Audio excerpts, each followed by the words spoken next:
balmy Wednesday. I know it's kind of on the late side, but I just wrapped up a consultation with a client, and the message I have for you today really hit home in this situation. And it's something that I recommend that you keep in mind before you even start writing your script or your notes for your next presentation or start preparing for your on-camera interview. And that message is, what's in it for the audience? Why should your audience care?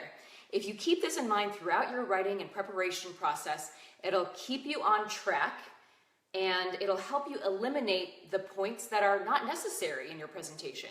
If your points that you're making do not answer, do not benefit your audience, then just take it out of the script. Be sure to research who your audience members are. Are they students? Are they parents? Are they executives?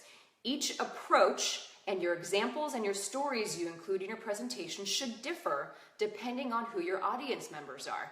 In the past year or so, I've given multiple presentations to community organizations, and each of them differ depending on my audience. So I gave a presentation to student athletes at our local Cal State University. That approach was more casual. My examples included examples from athletes, professional athletes that they would recognize to entice them and interest them.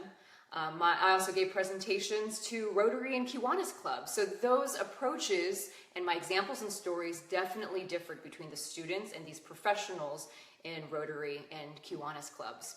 One video I really recommend you watch to help you keep in mind your audience is by Simon Sinek. It's a TED Talk, and he talks about starting with why.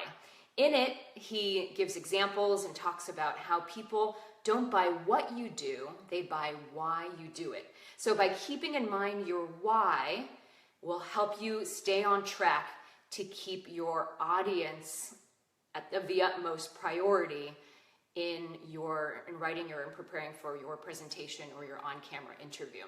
So I hope that was a helpful tip for you today.